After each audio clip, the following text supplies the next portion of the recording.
All right, hey, I'm back. It's Michael. I got another reaction video for you from AC/DC. This is a live version For Those About to Rock. This is classic. This is 1981. This is the original tour for this album. This was recorded in Landover, Maryland, December of 1981. I saw them in Detroit, November 15th, 1981. So just a little bit before this. This is the show I saw. I remember lots of details of the show, but I don't want to spoil it for you, and I haven't seen this video, so let's definitely get started and take a look.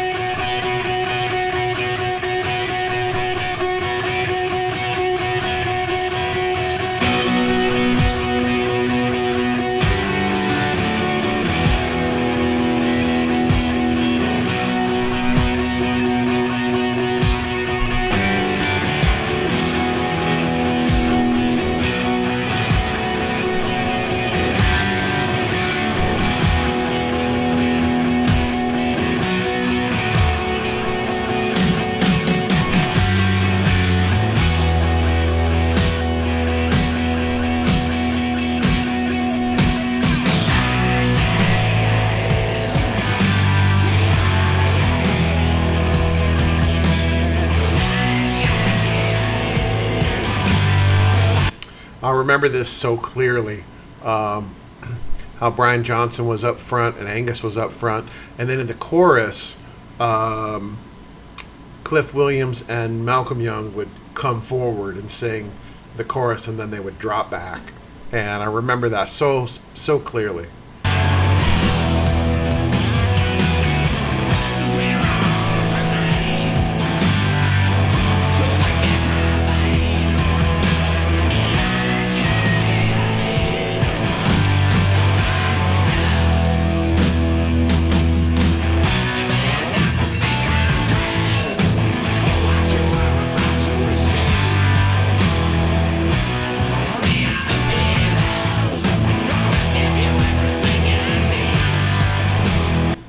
The view that you see right here is about the view that I had. I was in the 8th row in the center. And honestly, we were a little bit disappointed because back then there was no online ticket sales. There was no online. And so the only way that you could buy tickets was at the box office. And so you could in some situations you could call the box office and try to buy tickets, but even credit cards were not like, I mean, nobody had debit cards. If you had a credit card, you could buy it. I think there was 6 or 8 of us.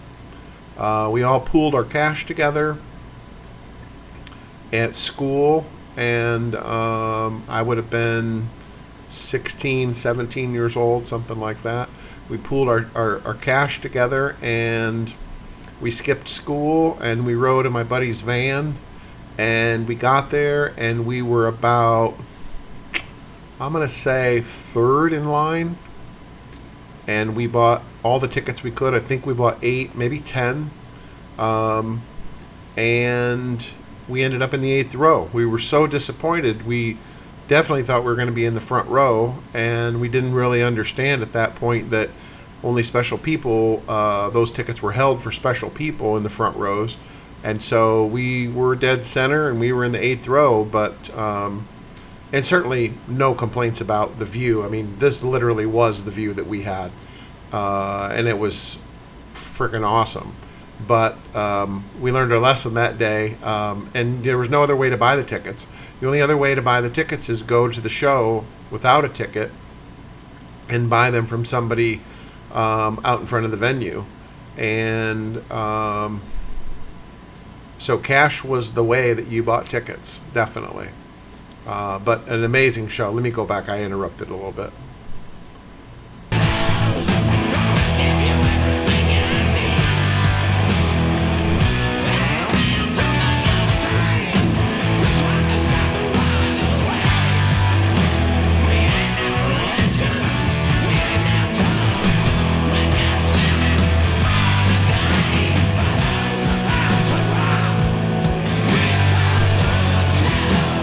you see it forward.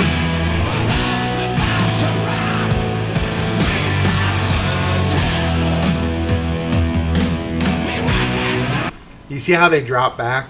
The other thing is both of them had this bounce. They would like bounce forward and then they would drop back. You can see Malcolm kind of doing that little bit of a bounce. I'm not trying to analyze this to death, but I remember this stuff so clearly. Let me go back just a little bit farther and you can see Malcolm kind of doing that bounce. And then you'll notice it.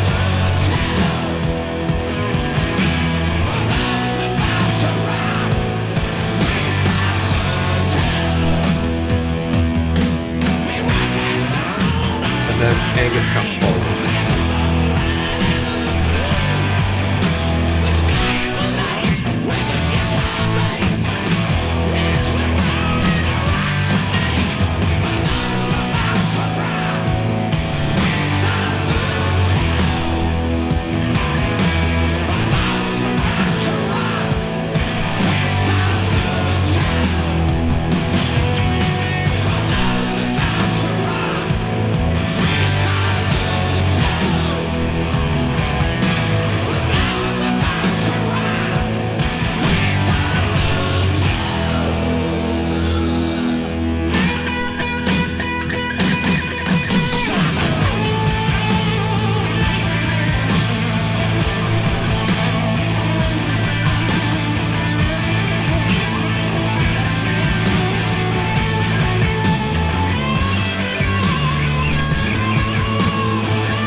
So I remember this so clearly. They had cannons on both sides, and the cannons were up on each side, elevated way out from the stage.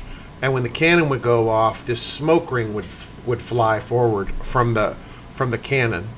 By the way, these cannons. Okay, the original song was written based on a line from Julius Caesar time, where when people were about to be executed, they would say the words in Latin, which roughly translate to, "For those about to die, we salute you." And they converted that that phrase to, "For those about to rock, we salute you." And then they were ready to they were starting to record some of the early parts of the album. And it was the day, believe it or not, the day that Princess Diana was married. And in that wedding ceremony, there were cannons that were shot off. And someone had the wedding on television in another room, and they were messing with the early recordings, and they heard in the background, they heard those cannons from another room, and they said, "Hey, that kind of sounds good." And so ultimately that's where they got the idea to include the cannon sounds in the song itself. And then the cannon, of course, on the front of the cover of the album as well is from that whole idea. And so they had the cannons in the arena as well, and they were super loud. They didn't sound exactly like the album. They were more of a higher pitched, like a pop sound, a little bit of it, more like a fireworks would sound. But then there was a low rumble to it too. And then, like I said, the smoke would come out and the smoke ring would shoot across. I seem to remember two cannons that look like the cannon on the cover of the album. That's what I remember. They were lit. But what I'm seeing here is some canisters that I'm not sure if I noticed that at the show, but that's what I remember was some cannons that, I mean, they look like cannons with the big wheels and the cannonball, not like what I'm seeing right here.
You see how far up they are on each side? I do remember that definitely.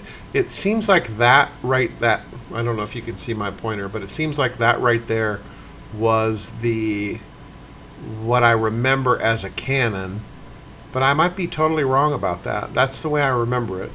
Sorry, let me just play it back just a little bit further so you can see the cannons at the end.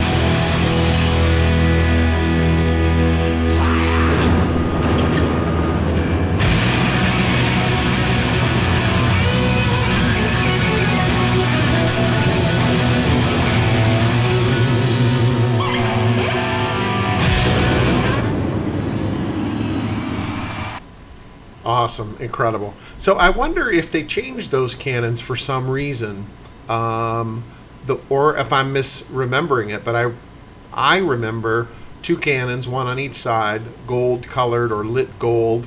Whether those cannons were shooting or what was below it was shooting, and I definitely remember the smoke rings that just flew across the arena. Now maybe that's the reason that a month later they had something different, or maybe I'm just daydreaming about it. Let me know if you were at concerts early, like I was, or if you were in the Canadian shows that were before U.S., or if I'm just crazy. Let me know what you think. I appreciate your comments, and I appreciate you when you subscribe. Thank you.